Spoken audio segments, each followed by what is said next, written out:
Hey guys, in this video, we're gonna answer the question, is it worth paying almost the price of a new phone for the Sony ZV-1 as your B cam or your main studio camera?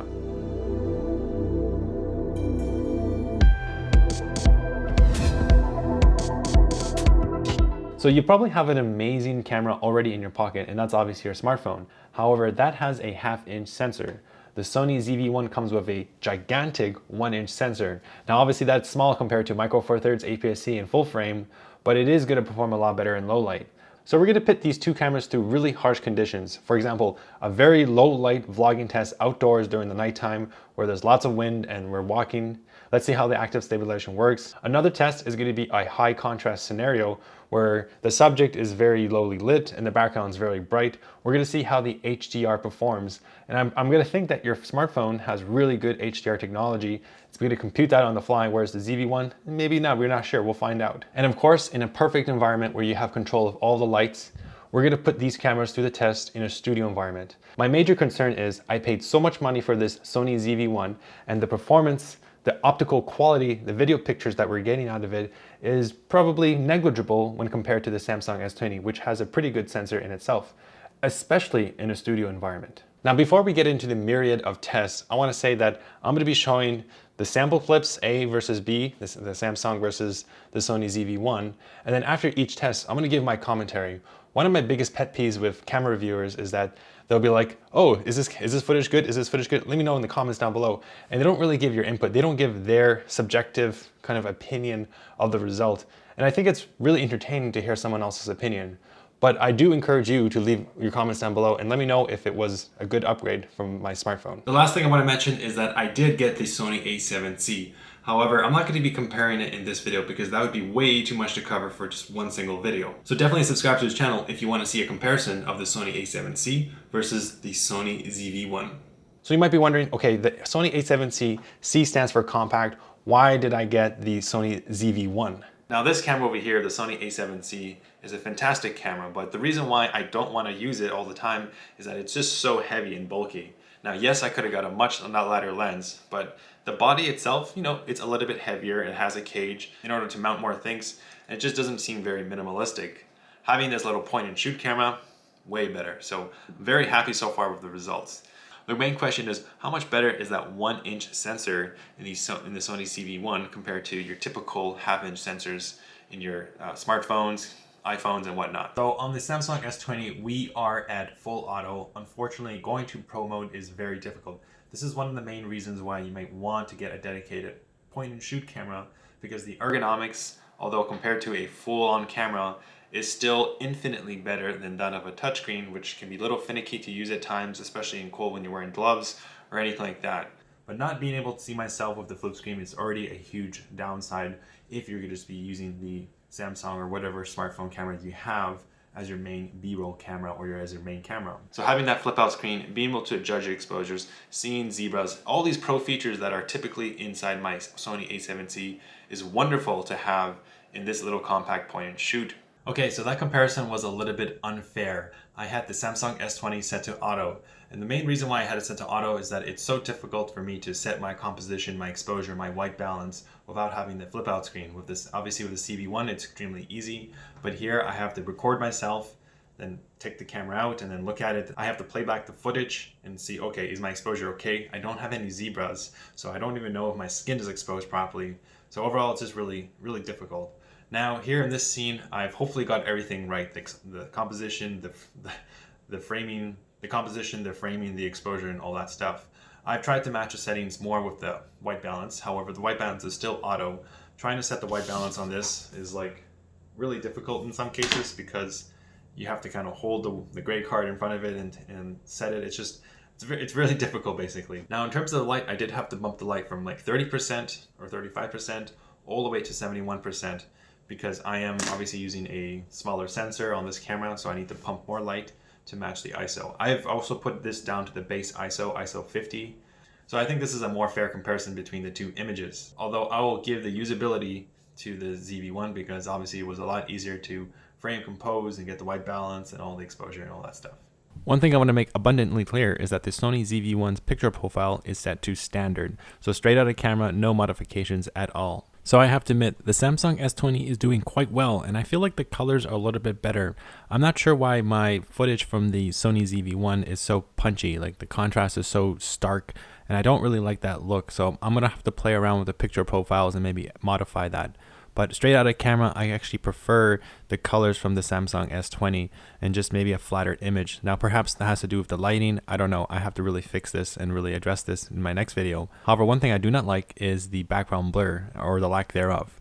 At least with the Sony ZV-1, you can get some decent background blur thanks to the larger 1-inch sensor. Funny enough, both these cameras have an f1.8, albeit this one is 26mm on the Samsung S20 and 24mm on the ZV-1. But due to the larger 1-inch sensor on the ZV-1, it's going to have a lot bigger background blur compared to the Samsung, which only has around half-inch sensor. So this is going to be a more relaxed scenario. Let's say I don't want to set up all my studio lights. I just want to shoot something really quick, talk with the internal mic of the Sony ZV-1, and just kind of be really casual. Sometimes maybe I want to show you something really cool. So for example, I want to show this cup here. I want to compare how casual I can get with the Sony ZV-1 in comparison to the S20. So I'm going to do a similar test with the S20. I'm going to leave everything in auto because let's face it, it's really cumbersome to go into the pro video mode of the Samsung S20 and fiddle with everything because it's just a more difficult experience, especially without having the selfie screen and all the tactile buttons. So I'm curious to know, how does the Samsung S20 compare with the product showcase mode on the Sony ZV-1? This is like a really cool feature that is pretty...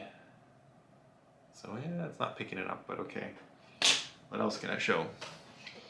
This is a really cool mouse. I really like to show it off. It has all these buttons over here. All these buttons allow me to pre-program them for more productivity in Windows and Mac so that I can like control the volume, do all sorts of crazy things like close tabs and stuff like that. Maybe I'll make a whole dedicated video on that. So the ISO is jumping around. Sometimes it doesn't know, especially when I'm holding an object, a black object in front of it. It can struggle a little bit, so let's lean back a bit here. So yeah, okay, let's switch to the Samsung S20. Okay, and we are on the Samsung S20. Like I said, I'm using the internal mics, everything set to auto. Now, how does this look in terms of a casual shoot? Okay, so we're gonna do take two. I filmed that entire segment with the Samsung S20 and I completely screwed up because I was actually filming with the front-facing camera and I wasn't able to see anything, so I was just talking for 10 minutes and basically I did not get the shot I wanted. This is a real life example of how not having the flip out screen can really affect your overall ease of use. Everyone says that smartphones are so easy to use and you just take it out, it's in your pocket, but sometimes you can really fumble and you can really mess up a really important shot if you're self-filming. Obviously, if you're behind the camera, you're not going to mess that up, obviously. So as I was saying before, we're going to be testing a kind of like a casual setting where I don't have any key light on my face. We're just using the ambient light indoors. And this is the type of example where I don't want to go through a lot of effort of having the best shot and the lowest ISO because I'm not going to be pumping light into the scene. I'm just going to be using some really basic lighting over here. So we're going to be testing the product showcase mode. So like I said, this is one of my favorite mice. Here, this mice over here. I don't know if you can see it. Basically, these buttons here can allow you to program all types of productivity things like closing tabs, lowering the volume, muting the volume, all kinds of cool things. So I really want to make a whole dedicated video about that on my main tech channel because I think a lot of people see these MMO with 18 buttons on the side of the mouse and they think it's just for nerds, for people who are gaming World of Warcraft. But I really do think that people who work in an office jobs, stuff like that on a computer all the time, you can really utilize all these buttons on the mouse for maximum productivity.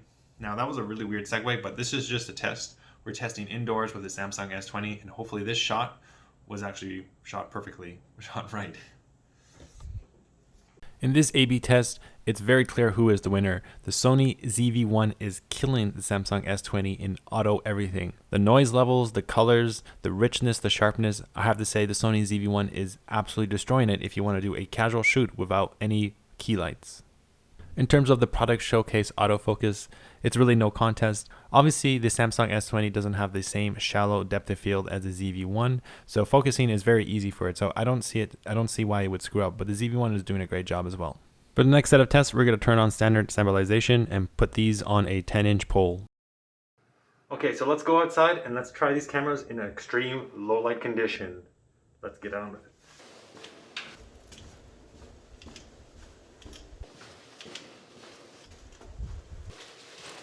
So we're in a very tight space here, so let's see how the little extension arm helps on both these kind of tight angles. Okay, so we're walking outdoors.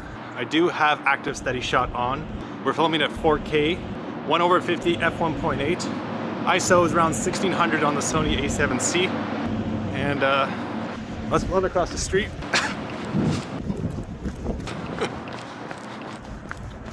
So how's that stabilization? How's the sound quality? I do have the wind muff on, the windscreen. So that should stop. So that should prevent all the wind noise. It is pretty windy outside. So how's that low light performance? It's still tracking my eye.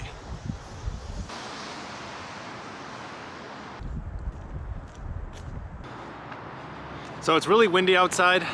How's the sound quality? And I'm just speaking into these Samsung S20 and the Sony ZV-1. Testing mic 1, 2, 3. A lot of ambient noise, there's cars and stuff. First of all, I want to apologize for all the quick cuts in the first test. The reason why I did these quick cuts is to show you the background noise rejection of both these cameras. I'm going to talk about that a little bit later. Anyway, right here you can see that the picture quality on the ZV-1 is astounding for low light performance, especially compared to the S20, which looks all mushy, kind of blurry, and it really is utilizing the environmental light. Here you can see the ISO is cranked up almost to the maximum, and there's still more details than that of the S20, although it is very noisy. So on the topic of sound, this is the second time I've seen this and it's so obvious, but I feel like the Samsung S20 is doing a much better job at rejecting background noise. It is very quiet and you can still hear my voice, whereas even with the windscreen that is on the ZV-1 that is included with the kit, I still find that the background noise is a little bit too strong. Okay, so we just switched to HD, so 1080p resolution. That should give us a bigger field of view on the Sony ZV-1, because with 4K there's a slight crop. Now of course the active stabilization contributes the most type of crop, which is unfortunate. Just trying to avoid people. So yeah, it's quite windy, and yeah.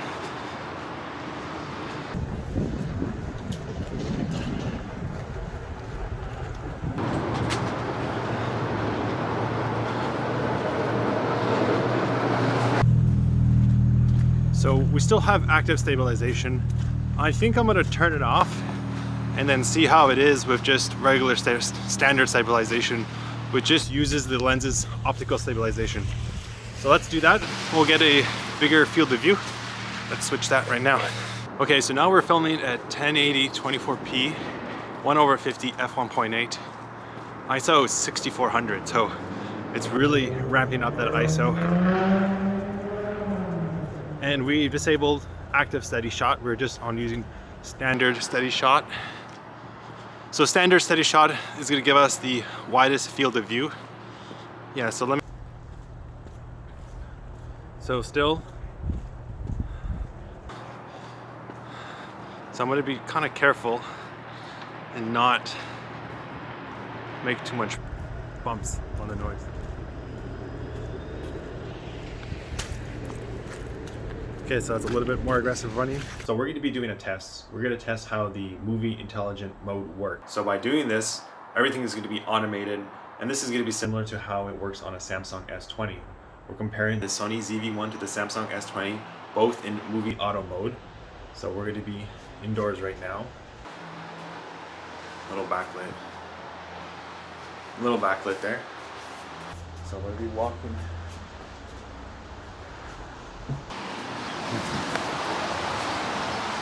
Okay, so we're outdoors. How does it sound? Testing 1, 2, 3.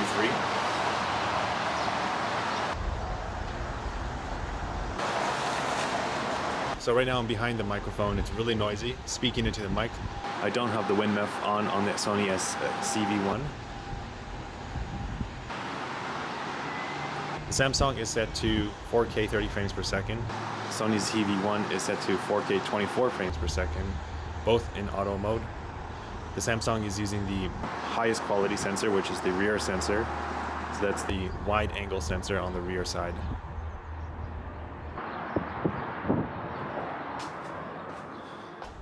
Okay, so we're switching a scene.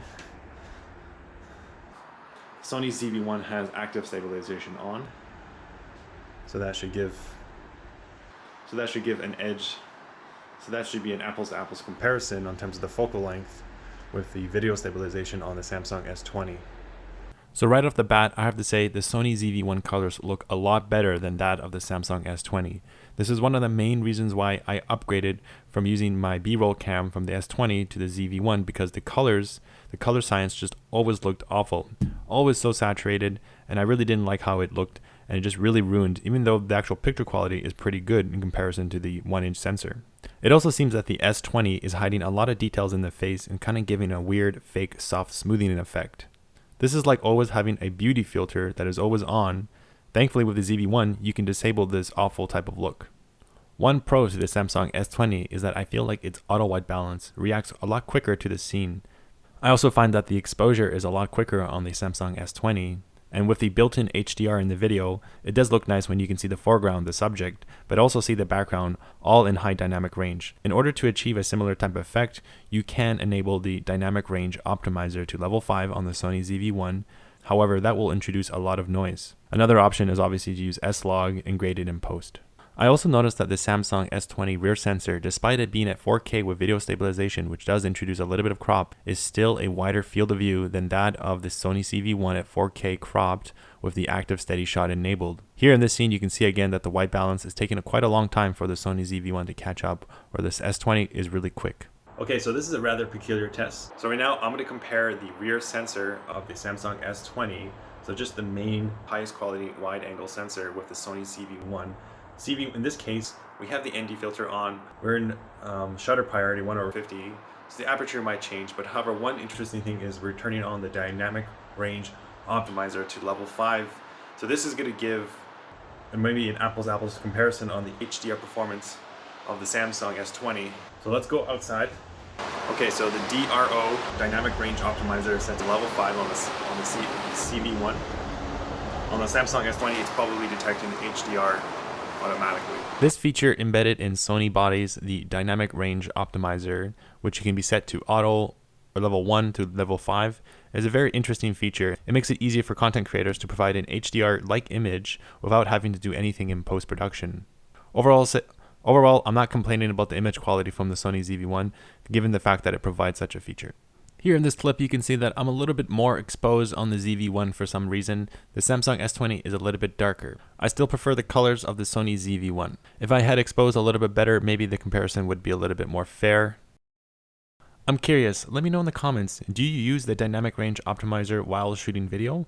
Okay, for the next test, I'm going to turn off dynamic range optimizer on the CV1, and we're just going to compare a cleaner image, and we're going to compare that for the S20.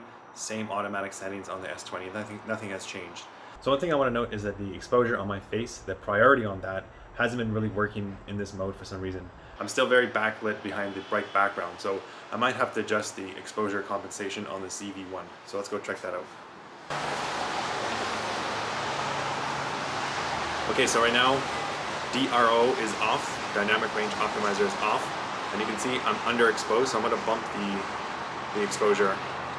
Okay, so right now, DRO is off, dynamic range optimizer is off, and you can see I'm under. Okay, so that's a little more balanced.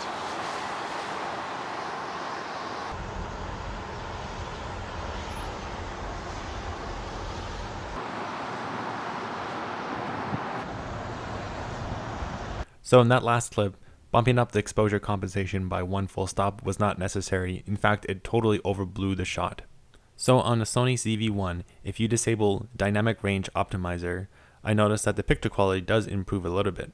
At first I thought I was really underexposed on my face, but after looking this in post-production, I have to say it's not that bad, and you can still see pretty decent details in the shadows. Unfortunately, the ZV-1 is taking a while to control its white balance compared to the S20. In post, I tried to recover the shadows and reduce the highlights. You can see we get the same picture effect. So during those outdoor tests, it was a very strenuous environment. We were surrounded by walls, so there's going to be an echo despite being outside. There was also a lot of local traffic on the floor, and there was just a lot of ambient noise in downtown here. So this is a really strenuous test, and we were comparing it with the Samsung S20. Okay, so right now, DRO is off, dynamic range optimizer is off. Okay, so right now, DRO is off, dynamic range optimizer is off, and you can see I'm underexposed, so I'm going to bump the exposure. In my opinion, the Samsung S20 sounded slightly better outside in this strenuous environment. I feel like it was able to reject a little bit more of the ambient noise. I also found that it picked up a more broad range of my voice, the lower frequencies. Don't get me wrong, the difference in audio quality is negligible, and with the windscreen added, if it was really windy, of course it'll perform a lot better than any smartphone that doesn't have any windscreen. So to conclude that whole segment, I found obviously that the picture quality, the color science of the Sony ZV-1 to be far superior than that of the Samsung S20. In specific scenarios like auto white balance, auto exposure, and HDR that comes right out of the box, I feel like the Samsung S20 does a little bit better job. But overall, the 1-inch sensor of the Sony ZV-1 and the better lens, the better optical qualities, is obviously going to outperform a tiny little sensor that is on the Samsung S20. Okay, so this was a long video, so I just want to wrap this all up. Now let's talk about the physics of the sensor size. Now, of course, the 1-inch sensor is going to perform better in low light, but there are other qualities of a camera that are just as important as the sensor size. You could think of it as the age-old saying, it's not really how big it is, it's how you use it. Now, interestingly, there are smartphones that are coming very close to this territory, and it really makes you wonder, okay, why would you go out and buy a dedicated point-and-shoot camera where, especially when the Samsung S20 Ultra has a 0.75-inch sensor already built in? That seems crazy. I mean, you could almost, with the price that you pay here, you could fund a smartphone and you get way more functionality. Obviously, you need a smartphone, so it's an essential thing. A camera is not that essential. Now, the most common type of sensor size, like on the S20 and other flagship phones, is around half an inch, maybe sometimes a little bigger, maybe 0.57 inches. So it's not just the sensor that's on the smartphone, there's also the very powerful chip, the CPU, that can do computational photography. And this can enhance your HDR, auto white balance, auto exposure. It can run all these sophisticated algorithms, whereas a simple camera like the Sony ZV-1 probably has a very low-end type of CPU chip when compared to a flagship camera. Things like post-processing, noise reduction, color science are also just as important as the sensor size. But for me personally, it's all about usability. I think usability trumps everything, and this is very personal because I'm self-filming, so I need good autofocus, I need to be able to see myself off the flip-out screen, and I need these pro features that are typically harder to access on smartphones. For example, setting the manual shutter, using a gray card to set the auto white balance. All these type of things that zebras especially, zebras are very important for exposure. All these types of things we take for granted when we're using our point and shoot cameras or DSLRs or mirrorless cameras.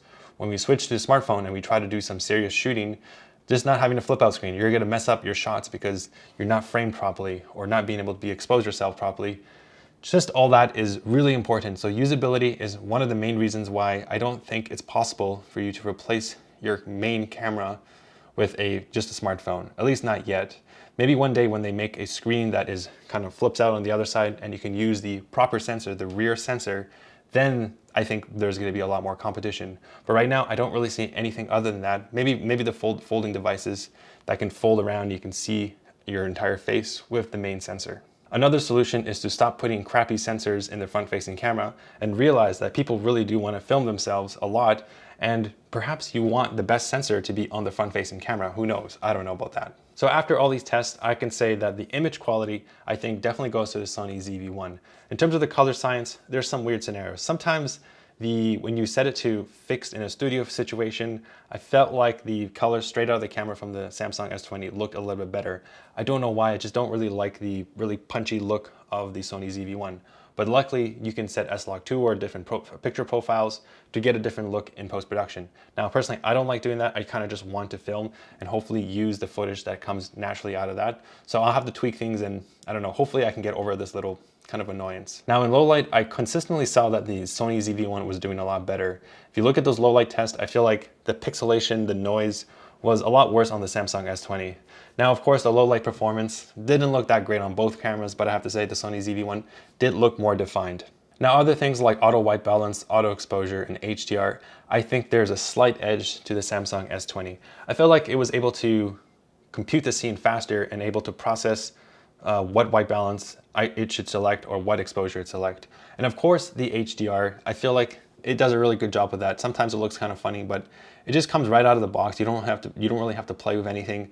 Whereas with the Samsung, you have to enable dynamic range optimizer. I'm just not sure if it introduces more noise, so I have to do more testing on that. But if you have any comments about that, DRO, whatever it's called, please let me know in the comments down below. Now, in terms of stabilization, I found that the Samsung S20 and the ZV-1 performed almost about the same.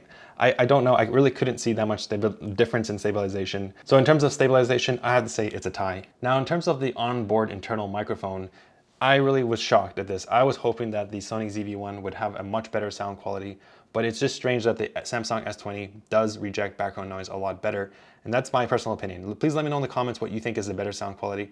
I'm gonna pick the S20. It just picks up more dynamic range of my voice, the deeper volume, whereas this right now, right now I'm actually using the Rode Wireless Go. I'm not using the internal mic because the camera's a lot further than me. So yeah, I'm not sure about the sound, but I have to say I'm gonna give it to the S20.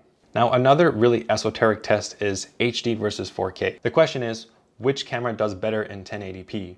Why would you want 1080p? Well, personally for me, if I'm gonna be editing on my slow MacBook on the go, editing in 4K is a real hassle. And I would like to relieve the burden of having to edit 4K because I feel like it just takes a lot of storage and a lot of computational resources. So it does waste a lot of hard drives.